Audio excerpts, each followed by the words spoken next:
Good morning. I don't know if we're live yet because it takes a few minutes or a few seconds. Did it just said live? Right. In that case, excuse me. In that case, good morning, everybody. Now, are you all psychic? Is my question. Do you see anyone around me? Can you see anyone behind me? Can you see anyone to the side of me, maybe? I mean, who could this be? Yes, good morning. We do. Moses teasing. We have a visitor this morning. But before we begin talking to our visitor this morning, first of all, I'd like to say good morning to Grey Eagle, who, as always, is standing to my right side, between us. And I would also like to say good morning to Chris. Say good morning, Chris. Good morning, Rosemary. Good morning, Reese. And yes, we have a guest this morning who desperately wanted to come on the show. So, Reese, because first of all, say hello to everybody. Hi. Second of all, we've had lots of people writing in about Reese, and I think we need to tell people, how are we spelling your name? Because lots of people think we spell it Reese, no. Right? We don't though, do we? How do we say? He's not a Reese's peanut butter cup. He says, nah. Did you hear that? So how, Reese, are we spelling your name? R-H-Y-S. And where does that spelling come from? Wales. Comes from Wales. It is a Welsh name that we have, right? And can you tell people what your second name is? That you don't want to? Okay. Well, his second name is... I want to keep it private. Oh, we're going to keep the second name private. However, the second name is also a Welsh name. No, actually, sorry. The second name is a Scottish name. So you've got a Welsh name and a Scottish name. So anyway, Reese wanted to join us this morning for our story time. And we've been talking this morning about auras, about energy fields. Reese wants to learn, don't you, how to see auras at some point? Because very badly. Very badly, do you? Really want. You really want to? Can you tell us why you really want to? Because I think it would be fun. It would be fun. And you know, when you can see a person's aura, or really what it is when you can see a person's energy field. You can see their feelings. You can see their feelings. You can tell if they're well and healthy. You can tell if they're nice people or maybe not so nice people. You can tell a lot about a person's energy. Sorry, you can tell a lot about a person by the energy that surrounds them. But we do have to remember, we can discuss this later. And even when we're not doing the show anymore, Reese and I are going to be out and about a little bit. What are we going to be doing? Looking for pianos. Looking for pianos. And while we're out and about, we might start to have a look and to see if we can see any auras, right? The purest, the nicest, and the best way to, if anybody wants to do any aura spotting, by the way, is that the best and the brightest of auras, the easiest to see, are sort of around spiders, wood lice. Usually they're around animals, because most animals have good intentions, nice intentions. Most animals are not thinking too much about anything other than just getting on with their lives. That's a good thing because we have chickens at my school. Then I can see their energy. Oh, right. So you could try and practice on your chickens at school, right? So that's good too. So if you're aura spotting, if you want to learn to aura spot anybody out there, Reese and I are going to be doing a little of that this afternoon. Then I'm going to suggest that you start with those little creatures that have no agenda whatsoever. They're just getting on with their own lives. They're just living their own lives in a nice, simple way. So their energy is also simple and easy. and very, very pure, and often very, very bright. The brightest aura, the first aura that I saw was what did we talk about? With the wood louse. And the second time I saw an aura with a spider, so bright and so clear. And you can't mistake the aura, because as the little creature moves, as the little spider moves, or as the wood lice moves, their aura moves. Excuse me, their aura moves along with them. The aura goes up and down as they move, which is interesting. All right, so now it's story time, and we didn't have a story coming into this, did we? We sort of thought, what stories could we tell this morning? Uh-oh, what? That we couldn't find anything. We couldn't find anything, right? We couldn't think of anything anyway. But seeing as it's just turned the new year, I think we should have a story about, what do you think? I think we should have a story about the new year and celebrating the new year. What do you think? So now in England, we celebrate the new year very much like they do in America. And Reese, you fell asleep, didn't you, this year? And I woke you up and said, do you want to watch the ball drop? And you watched the ball drop. So we had a very quiet and easy and nice celebration, didn't we? Just the two of us. But very soon now, it's coming up to Chinese New Year, which is actually this year, it's on the 1st of February. It changes. It's usually around February. It's usually somewhere around the 12th of February. What else do we celebrate on the 12th of February, I wonder? What? Your birthday? Yes, we do. We do. So, but this year, I do believe that Chinese New Year is on the 1st of February. So I'm going to tell you a story about a New Year's Eve that when I was in Hong Kong, and I was with friends, my friend Kay and her kids, and we were in Hong Kong, and in Hong Kong there's a big harbour in Hong Kong where all the boats come in and out, and that's where they often celebrate their New Year's, and they have fireworks, and they have boats going out onto the water, they have small boats going out, and they have big boats going out. And so, it's usually pretty crowded. It's usually a heavy crowd there, and everybody's excited. And the fireworks in Hong Kong are like fireworks nowhere else in the world. They are so big and bright and fantastic and amazing. The Chinese really know how to celebrate. So there I was with my friend Kay and with her children, Peter and Charlotte, and they were only kids at the time. And we were all in the harbour, and the fireworks were going off, and the bells chimed. It was New Year's Eve, and everybody was shouting Happy New Year to each other, and there were fireworks coming off of the boats on the water.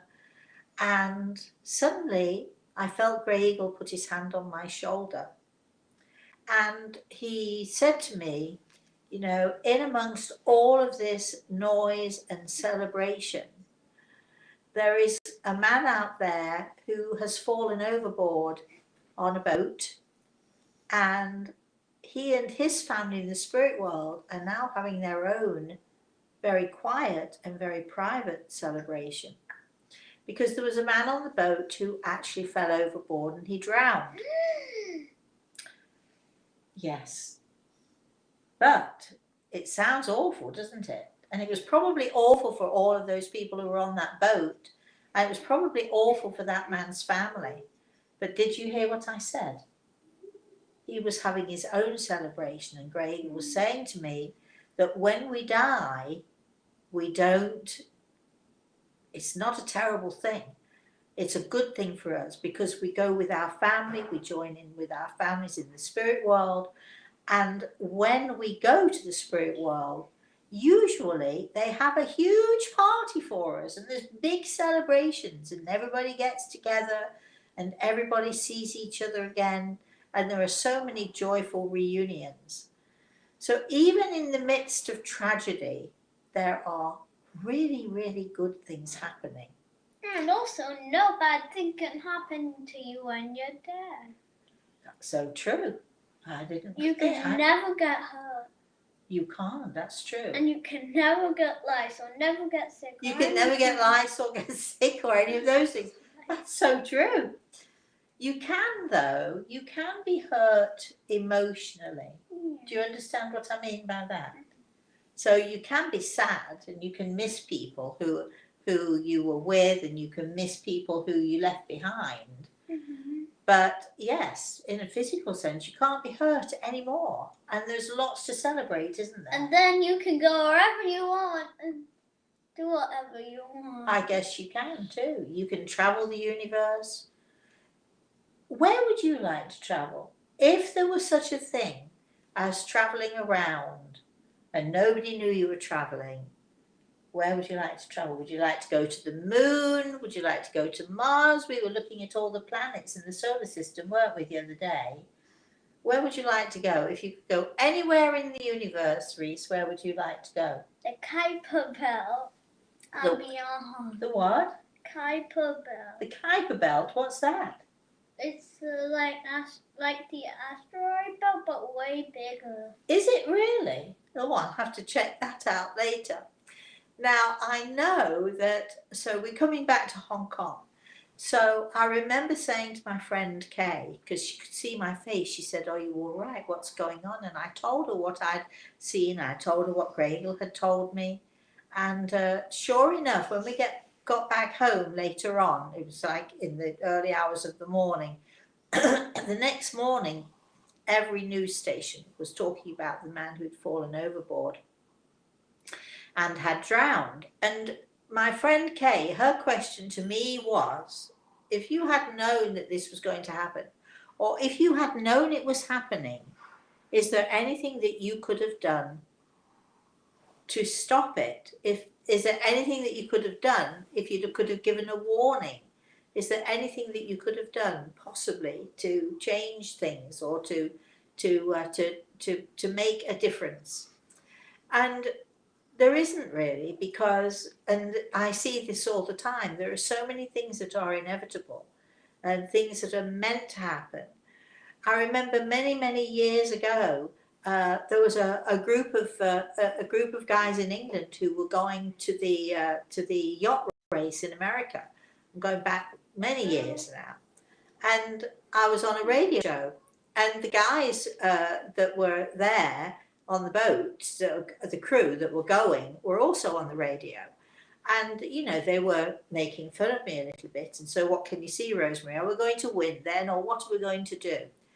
And I actually told them to be, you know, very aware that there was that the engineer on the boat. Now, this was a sailboat, so in my naivety, I did not realise there were engineers on sailboats. But anyway, to tell them to be careful with the engine or the engineer, and to be very aware of the left side of the boat. Remember, I'm not a sailor, so I didn't say starboard and I didn't say any of that.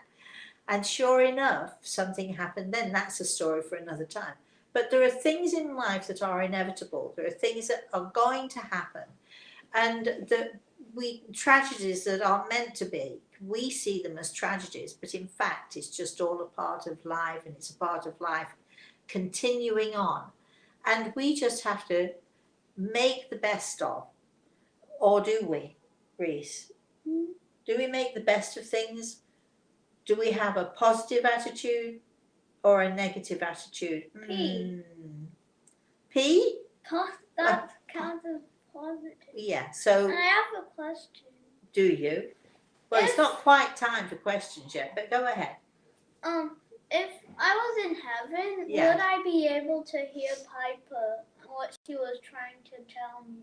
You would. If you were in heaven, you would be able to see Piper. Like when it happens, would I be able to know what Piper is trying to tell me? Well, I think that before we go to heaven, I think that and just so you all know, Piper is who is Piper? Do you want to tell Puppy. Piper's Reese's puppy. And she passed 3 years ago, I think. 3 years ago. Yeah. If it was November 3 years ago. Yes, yes. So, but when we go to heaven, when we die, it's our time to go to heaven. We can see all of those people and all of our animals, and we join together with them. That's why it's a big party, you see. That's why it's a big celebration, because we see them again. There they are for us, and we see them again. So that's a good thing, isn't it? That's a positive thing. So even when we get very, very sad, when we lose somebody, like I lost Cachorro a year ago, remember? Even when we're very, very sad, and even when tragedy strikes, and even when we have all these horrible traumas and things going on in our lives, I think, just like my story in Hong Kong, there's always something good to be found. No matter what, there's always at least one positive thing to be found in even in any the most sad story ever. And the really good thing to be found, I think, when we think about Piper and we think about Cachorro, the really good thing is that we've got each other, haven't we? And we're gonna see them again. And we're going to see them again. Except I'm gonna see them in the longest. You're going to, yes, you are. It's going to take you longer than it's going to take me, that's for sure. So do you think that's the end of the story? I think so. But will I be able to hear her? Yes, Like darling. what she's trying to say. Yes, of course. Yay! Yay. Finally, I'll be able to hear what she's trying to tell me. Yes, you will. Yay. And that, I think, is the end. It's a very sort of strange story this morning. How are you doing there, Chris? Very good. When you first piped in, here I am saying piped with Piper.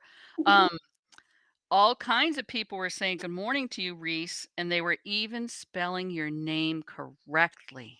They were. Whoa, yay. That's a good thing then, isn't it? Yeah. So, all right, Chris, do we have any questions or comments? Anything going on? There's comments, no questions yet. Um, Maggie's saying your cold sounds better. She's fighting a cold. And the doctor said, congratulations, you have an old-fashioned cold. Well, good. Good. Hold on. You come here and say bye-bye to everybody. Reese is actually leaving us now. Say bye-bye. Bye. Say thank See you you, for Reese. me. Bye. See ya. Bye. I love you, darling. Yes. Now, So- Gary wrote something quite funny, I thought. Yeah. Saying, howdy, Rosemary, Chris and Reese. Reese will be asking for the car keys before you know it. Don't you even go there. Now I have to look up what he was talking about. I can't even remember what he said it was. Where when I said to him, "Where do you want to go in space?" It sort of completely confused me because, and now I have to check to see. He's such a bright little boy, and he likes to watch all these YouTube channels with information. And we were watching one on the different planets the other day, and he was getting every bit of it, and I was sort of struggling along behind him. Of course, I'm old. What are you going to do? Right. All right. Keep going, Chris. Now. Danny says, good morning and happy new year. Good morning, Danny.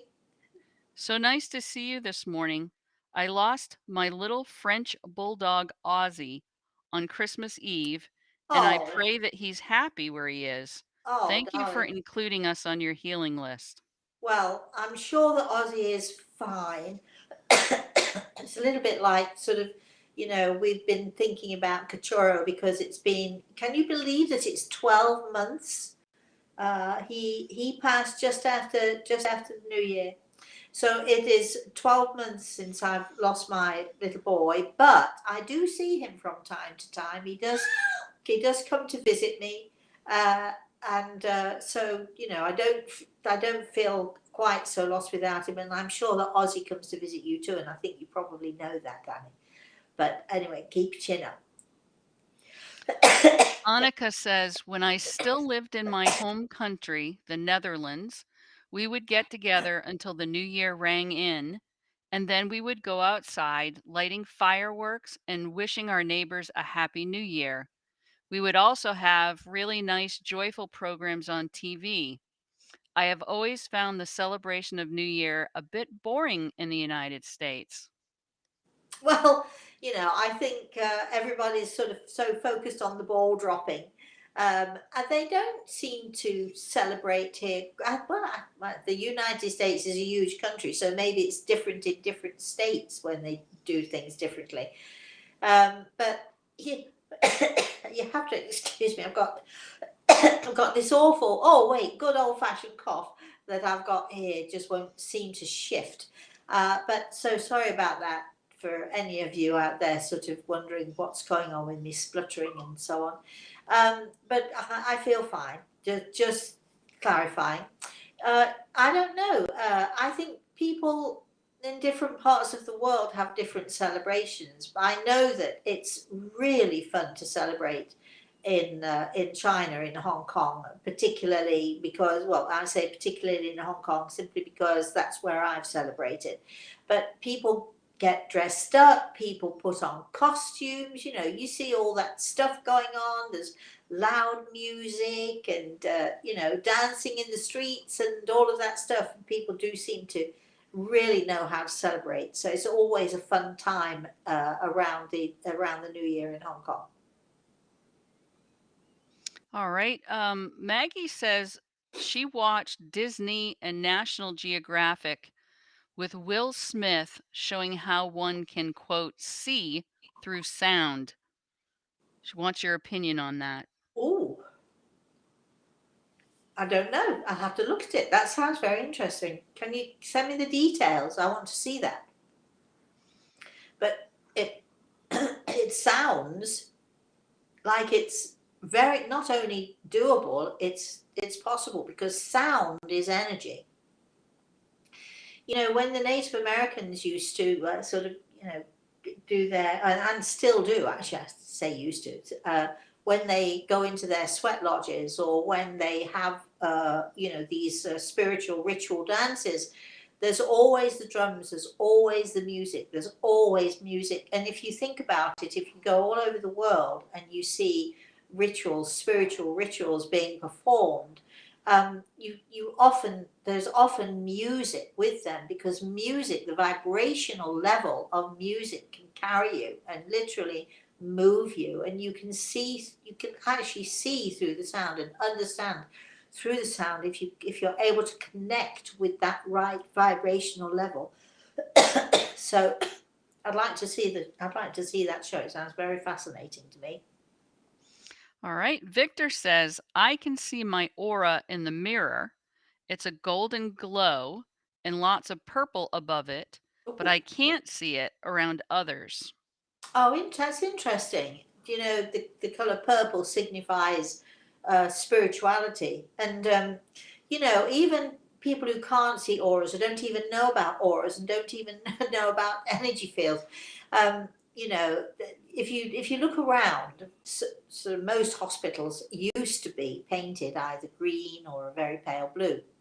Green is the color of peace and tranquility and calm. The color blue is the color of healing. People used to do that without even thinking about it, not knowing that they had that knowing sense. The color purple, you'll see it often in churches, denotes spirituality and a deeply significant, I hate to use the word religious idea because the word religion means something different to everybody, but certainly a belief in a higher power. So purple is a very strong color, and if it's coming out in your aura, so what you're seeing there is, coming back at you is a mirror image of your own thoughts and feelings. And of course, gold is a very, very spiritual, highly spiritual color, the accepting, understanding the awareness of that universal God force that is out there for us. So the colours of gold and purple are pretty good there. But energy fields, it's interesting depending on how you are looking at them. When I'm looking at patients of mine, I'm talking to people and I'm looking if I've got someone who's coming to me because they're sick, I'm going to immediately look at the aura because the aura is going to tell me much more about them than they actually can tell me. They might not even be aware or realize, but sometimes you can see you know, sometimes you can see the aura darkens perhaps on one side, and you know that somebody's got an issue or a problem physically with either their left side or their shoulder or whatever it is. I mean, there are lots of things we can tell about auras, and it's very, very interesting, very fascinating. We can also change, brighten, make bigger our own aura simply by meditating, focusing on that. So you might hear my grandson saying no and no. He's on a game in the bedroom. Don't worry about him. Nobody's actually beating him up in there. So auras can tell us an awful lot about different people. Chris. So, Rosemary, that's a curiosity for me. What's the difference between synesthesia? Maybe it's not synesthesia. There's let's call it a syndrome that people have been assigned where they see colors. Are they actually just simply seeing auras? Well, it depends. It depends on the person. It might be somebody who has an optical issue. Just because somebody sees auras or somebody hears voices doesn't mean necessarily that they're psychic. They could be, they could be delusional.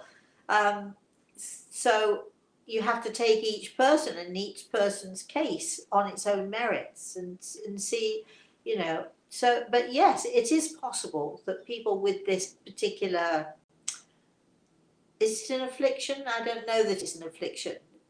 But this particular problem that you speak of, it is possible that they are able to see energy. Yeah. So where people might think of it as an affliction, it's really probably a gift. Well, it depends. Every person is different. You can't say that. It's not a general, you can't generalize it, Okay. Chris. You can't, every person is different. Some people might have, optical nerve damage, for instance. Some people might have a more acute sense of vision or optical, stuff going on. Who knows? It could be related to something that is more on a, let's say, on a spiritual level, and more of a gift of being able to see, to sense, to be aware. Or it could simply be, some malfunction, physical malfunction going on. You got to take each person as they come. All right. So Cheryl's asking, so if they have a party on the other side when we pass, Yes, Cheryl. do we all eat and drink? Well, in a way, in that, you've heard the phrase "nectar from the gods." So let's leave it at that, shall we? I don't plan on taking my vodka with me when it's my time to go. I don't think I'll need it. I think I'll be able to get high in other ways. Not that I necessarily use vodka to get high, by the way, but no, there are other ways. Chris, keep going. I like that, though, Cheryl. All right. Mary's saying, love the question from Reese. Wondering how I stay on the path and emit love despite being in an emotionally and verbally abusive relationship. Feel crippled by fear and decision making. Well, it's easy for me to say that where we are and what we do is our choice, because so often we do feel that we don't have a choice, and there are times when people actually really don't have a choice. I do feel, though, that you do have a choice in this, and I think that it's your fear that is, let's say, disabling you. Your fear is freezing you into inaction. It's very hard for me to sit here and say to you, my darling, face your fear and everything will be okay, because it's a terrifying thought. And, I'm not there to hold your hand, and I don't know if you have anyone there to hold your hand if you ever do face your fear. But nobody should be put into an abusive situation, and nobody should stay there. Once you know that it's an abusive situation, staying in it and being a part of it, you're enabling it. First of all, you're disabling yourself, you're enabling the situation, and it will never get better. There's only one way for it to get better, and that's for you not for anybody else, but for you to say, no, I'm done. I've had enough, I'm done. As terrifying as that might be. And I know that you've done this. I feel that you've said no to this situation so many times in your life, and you've always sort of backed out at the last minute, or you go back on what you tell yourself you're going to be doing. And again, fear is a terrible thing. Fear is the thing that disables us. So what I'm going to do is I'm going to put you on my healing list, and I'm going to pray that you find the courage to be as brave as I know you can be. Because it's when you can be as brave as I know that you can be that your life will change for the better. Chris. Rhonda's asking, Rosemary, do you know when you will have your healing webinar? Well, I've been sick since Christmas. I know that Chris has been struggling through Christmas and the New Year.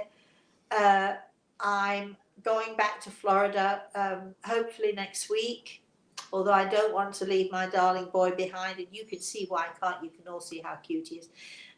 But once I get back to Florida, once we all sort of, get to grips with what's going on, we will figure it out and let you know. We are trying our very best to organise this for you, so please don't give up on us. Be very patient with us. It will happen. That I can promise. It will happen. It's just we're not quite sure when, but we're working on it, right, Chris? Absolutely. We've got our game plan. It's just putting it into action.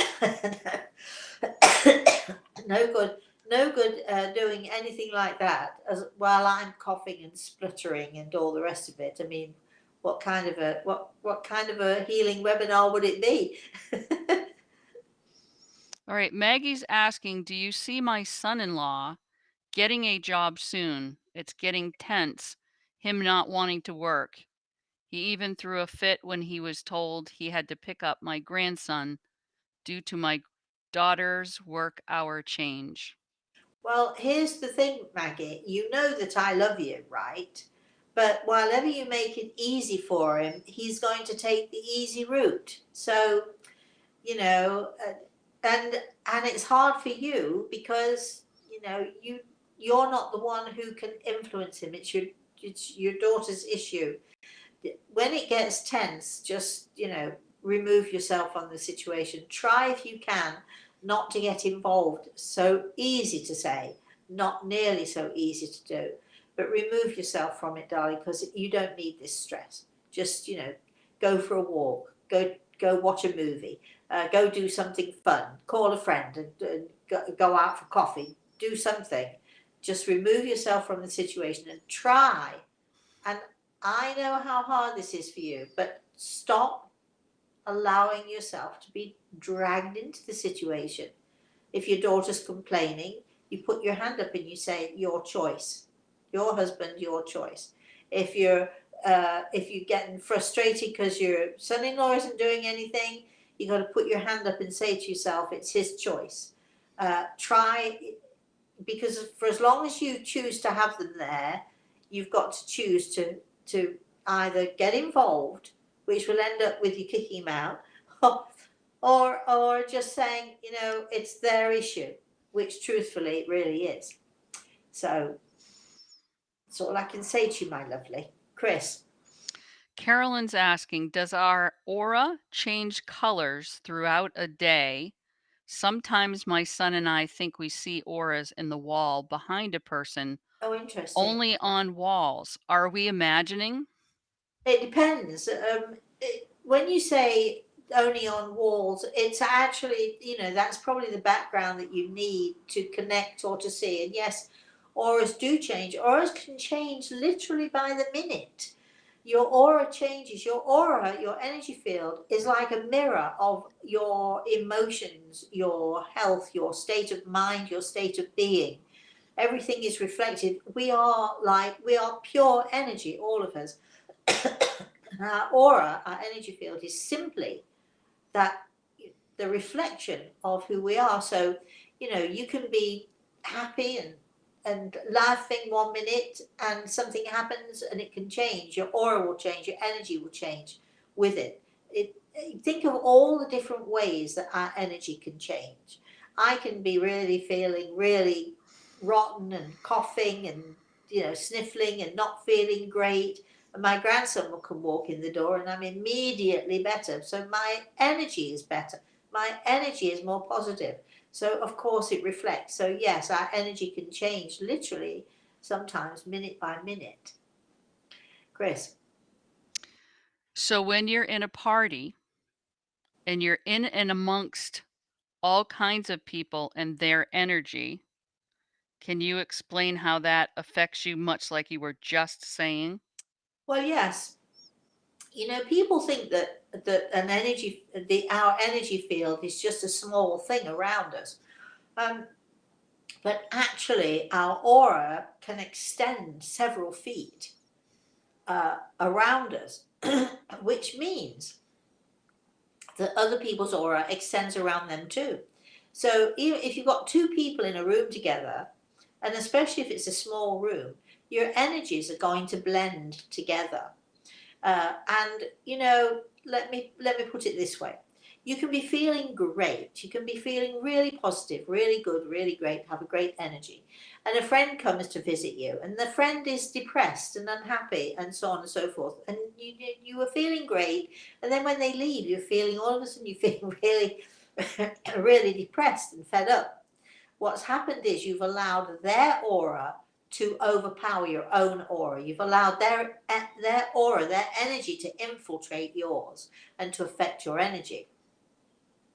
Likewise, you can be feeling really down and really low or really lonely, and somebody comes along and they've got a positive energy, a positive aura, a positive, positive attitude to life. And when they leave, you feel brilliant. Our auras intermingle, our energy intermingles. And the thing about healing, and you'll learn this, those of you who want to join in our healing webinar, you'll learn that as healers, what we have to try to do before we go out and even lay a hand on anybody else, we have to make sure that we are the best, that our auras are the best, that our energy is the best, that we can make it for the time that it's taking us to give healing to other people. So we have to work on ourselves, because let's face it, just because we're healers doesn't mean that we're up all the time, that we have great energy all the time. But when we're going into a healing situation and we know that we're going to be giving healing, it is our responsibility to make sure that we are giving the best of our energy, the most positive of our energy, the brightest of our energy. So we need to work on that. And through the webinar, we'll talk about how we do that and how we can make our energy better. So when we go to a party, and there we are, there's lots and lots of people. Or even when we go to the supermarket, there are lots of people. Wherever we go, there are lots of people. That we're coming up against other people's energy. And some of it might be great, and some of it might be really awful. The way that we make sure that we're not going to be adversely affected by other people's energy when we go out and about is to make sure, if we know we're going to a party, if we know we're going to a supermarket, if we know we're going somewhere, we have to try to be as positive and as bright, and we have to make our energy the best that we can, even if it only lasts while we're out, just to make sure that other people's negative energy does not adversely affect us. Got it, Chris? Yes. So you might say, for the people who write in and they're having a down day or they're feeling insignificant some way, by what you just said, by them getting the best energy in themselves and participating in the world in whatever way they participate, they're making a huge difference. Massive difference. They're making a massive difference, not only to themselves, but everybody they come up against. You walk down the aisle of a supermarket and somebody's coming towards you. You want them to feel better in your proximity. You don't want their negative energy anyway. So by making your energy more powerful, more positive, more bright, by smiling, saying, hi, how are you? You are giving them something of yourself. You're giving yourself something too, but you are giving them something of yourself, something that is bright and something that is positive, even if it's only for a moment. But that moment can make a huge difference to somebody. You know, somebody might feel, you know, you hear people say all the time, I felt so down and so depressed. I went for a walk, I went to the supermarket, and now I feel much better because they were out and amongst good energy. You know, you go to a park, right? You're feeling down, you're feeling low. You go to a park and there are all these beautiful trees and flowers and what have you.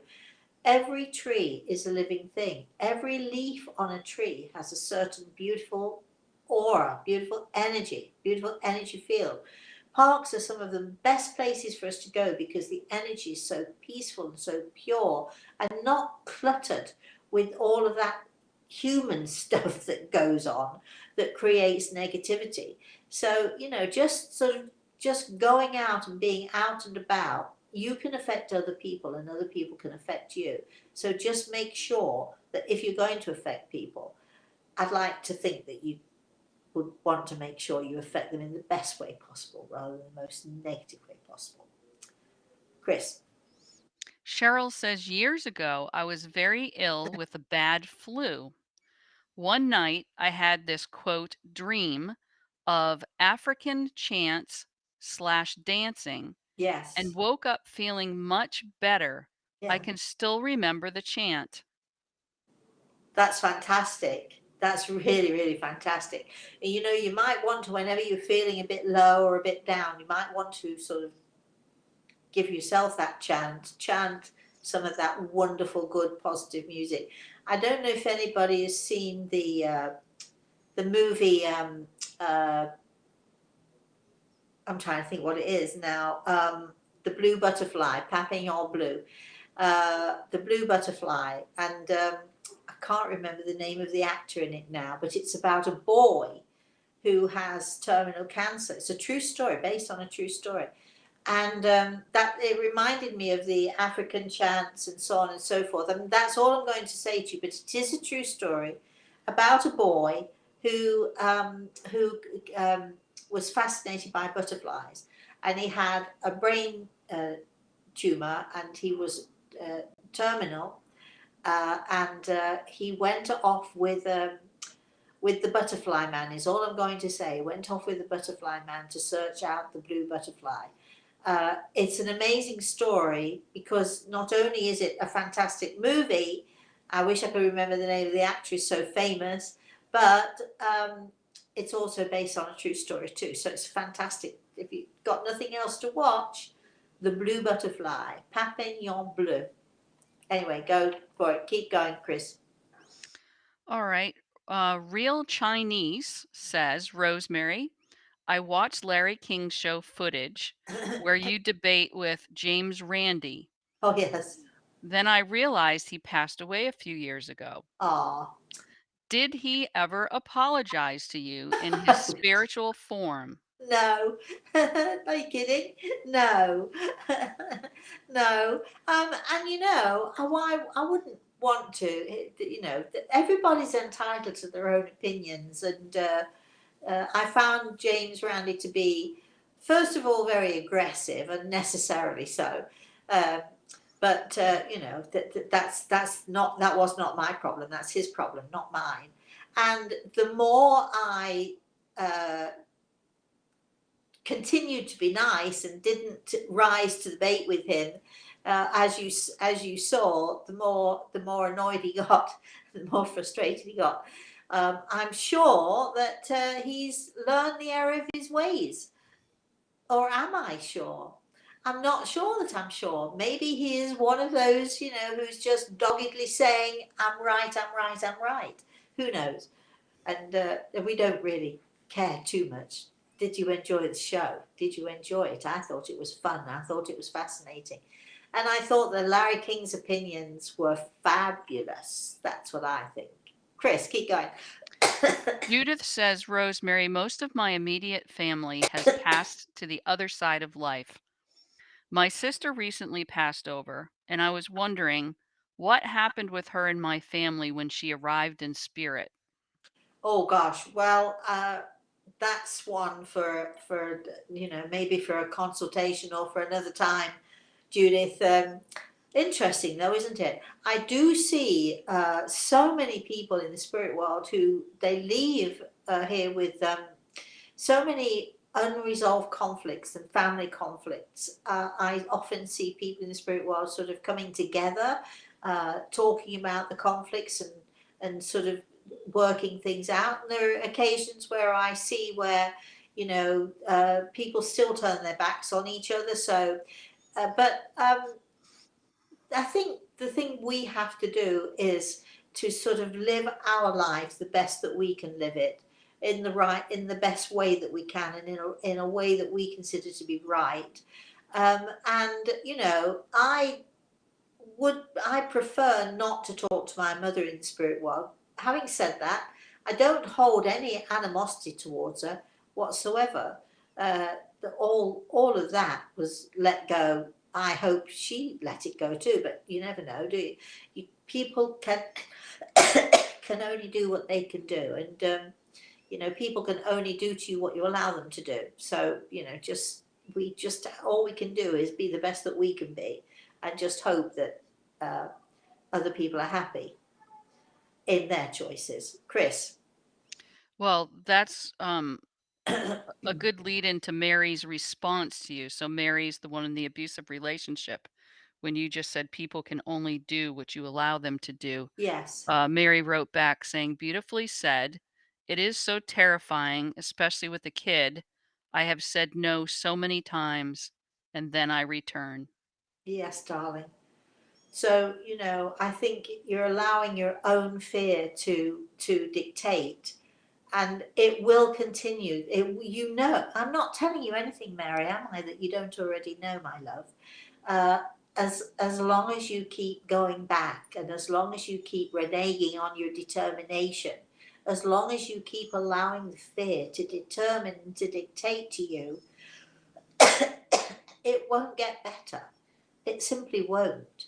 And what you're doing is you're just encouraging that abuse. And my darling, I can tell you with my own experience, the freedom that comes when you finally face your fear and you say boo to the fear, go away, you're not affecting me anymore. I might be terrified, but I'm grown up enough, I'm smart enough, I'm strong enough to deal with things by myself.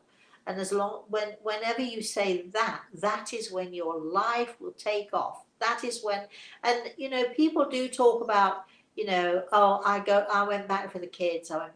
I can remember in my marriage, oh, I stayed because of the dogs.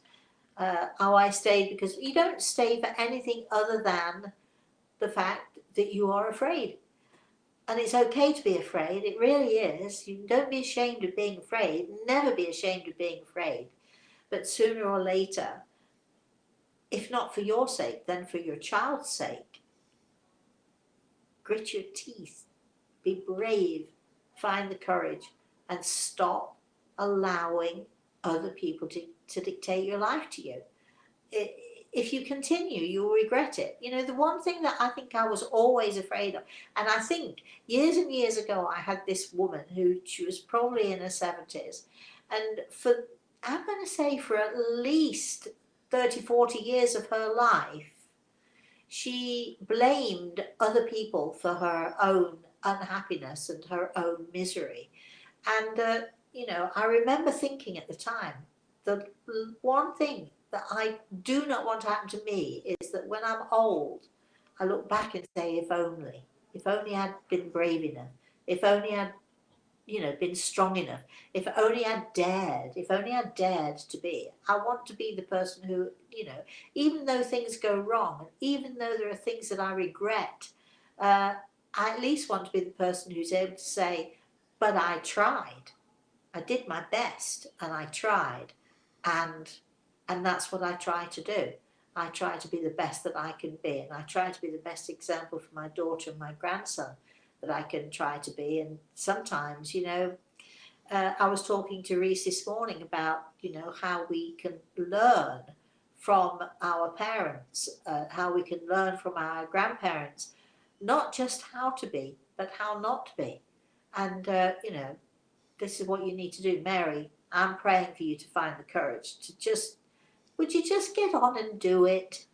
Stop worrying about what's going to happen. Just sometimes you just have to dive in. You know, there's a great Buddhist saying, allow the winds of heaven to dance between you and your fate. That's what you need to do. Get on with it. Just allow yourself to be driven in a right way, in a positive way. Let fate take over for you. Make the decision, say no, and then let the wind take you where it will. Chris. Annika says, when I go to work in the hospital, I always say if I go in with a positive mindset, wanting to do something good for my patients, that in itself will already affect them in a positive way. Yeah, And I absolutely. always smile at people. It's amazing sometimes how people's expression immediately changes. Yeah, I know. There are so many people out there. I'm so pleased that you said this. And obviously, what you're doing is you're building before you go in there. You're taking a breath and you're building that energy and you're giving the best of yourself that you possibly can do, which is brilliant. But it's not just helpful to patients. It's helpful to you too, I'm sure. But there are so many people out there. There are thousands and thousands of people in the world who never ever have anyone smile at them. Can you imagine that? Or they don't even look. They can't lift their face up. They can't lift their head up. They're so looking down. They're so looking inward. They're so looking at oh God, it's really awful. Oh my goodness, it's terrible. This is an awful life. This is terrible. It isn't an awful life or terrible life. If you have the right attitude, you can say, I don't like what's happening right now, but I am going to make the best of what I can do and what I'm in control of right now. And I think that's the attitude that we need to encourage people to take. Chris. Rhonda says, it's amazing the subject we are on. I have been so down and depressed. Every day this week, I have had to drive by the rubble that was once people's homes. It's been so hard. An amazing thing happened the other day. A patient came into the clinic and gave me the most amazing compliment. She brought up out she brought me up out of the state that I was in. And now, because of this wonderful person, I am in a state of thankfulness and joy again. She Yay! changed my aura, and we can do the same every day. She changed your energy. She changed the way you look at things. She gave you a different perspective. And that's an amazing thing. I remember years and years ago, I was working in a pub, and boy, my life was, oh, the worst. It was really tough. It was really hard. And I would go to work at the pub and I would smile and I'd pull beers and I would fix drinks for people. And I used to make the food there, and you'd go in there and you'd smile. It was that you had to. It was that kind of an industry. Nobody wants somebody working in a pub or in a restaurant with a sour face. So I would go in there, and sometimes I'd take a really big deep breath and then go in there and put on the face. I can remember going in one time. I was a little bit early, and there were a couple in there who were regulars, and I walk in, they say, here she is, and come and sit down with us and chat to us for a few minutes. So I did, and they said, she said to me, my husband and I, we talk about you a lot. I said, really? She said, oh, we watch you. She said, we watch you all the time. She said, we think you must be the happiest person on the planet. My eyebrows, you can imagine, went right up into my hairline. And I said, really? And she said, yes. She said, you are just as friendly and just as nice to the women as you are to the men, which is very different in this kind of an environment. So we've decided you've got to be the happiest person that we've ever known. Tell me, are we right? And I looked at her. I didn't have the heart to say no. I didn't have the heart to disillusion them. But in that moment, I realized that whatever I was doing, I was making other people happy, and I was giving off a good and a positive vibe, which, considering the circumstances of my life, was amazing. And it does remind me, people do notice you, people do watch you, people do follow your lead so often. And so keeping a smile on your face, even though it's really hurting you, it's really tough, is the only way, in my opinion, it's the only way to go. Because eventually, the more you do it, the more you get on with it, the more you keep going and going, eventually what happens is, and you don't even realize it until all of a sudden you do realize it, wait a minute, this is not fake anymore. And I remember being in my car driving along thinking, hold on, I'm really smiling. I actually could, I was really smiling inside. So, you know, practice makes perfect. You've got to keep trying, keep trying, keep trying, and eventually it becomes the state of being. The same as if you want to be miserable, keep going, because it'll become a state of being, and you won't like it and you won't be happy. But will you know that you're not happy? Will you know how miserable you are? I prefer to just keep smiling no matter what. Chris. Right, we're coming right up on time. But Miriam says, "That's why I watch your show. You change my aura and energy because I have a lot going on, and your subjects on your show give me the answers. So thank you." Oh, Miriam, it is truly our pleasure. Now I am actually going to go off to see if I can find a piano for my grandson because, well, I will tell you this story. Seeing as it is Saturday morning, it is story time. I'll tell you this very quick story. My best ever Christmas present this year was when my grandson sat down at the piano on Christmas morning. He'd been practicing and practicing and practicing. He's 8 years old, remember. He'd been practicing this piece of music because his mum told him this was my favourite piece and it connects me particularly with my dad. And maybe I'll tell you that story one day. It connects me with my dad, and whenever I hear the music, it's from it's from a famous musical. Again, I can't remember where it's from, but anyway, the music is "Beautiful Dreamer," and my grandson pulled me to sit by the piano with him, and he said, "Mosey, I've got something for you." And I said, "What is it, darling?" And he said, "You have to sit there." And then his mum and everybody sat around, and he sat down and he played this piece of music for me. I mean, really wonderfully and professionally, and I was amazed at how much he'd learned since then, and he played Beautiful Dreamer for me. And that was my best, most ever best Christmas present that I can ever remember receiving, because he spent weeks and weeks practicing that piece just for me. So, if you haven't heard the piece, Beautiful Dreamer, is this from the Steamboat song, isn't it? From the, whatever that is, anyway.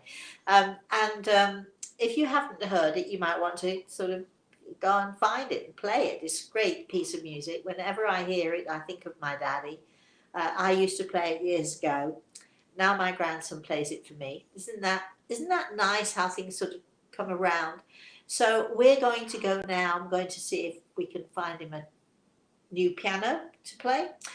So that's my afternoon. I thank you all for joining with me this morning, with Chris and I, with Grey Eagle. We thank you, we thank you, we thank you. Of course, we love having you. We hope you love having us too. And so we should be back next Thursday with the Spirit World Sees All on Thursday morning. Until then, if I don't see you before then, until then, please have a very, very blessed rest of the day. Thank you very much to Grey Eagle. He's got his hand on my shoulder here, wishing you all again a happy, happy, happy New Year. Make it the best you can be, would you? Create your positive aura. Create your own reality. Work hard and be positive. Remember, for the rest of the day at least, can you please put a smile on your face?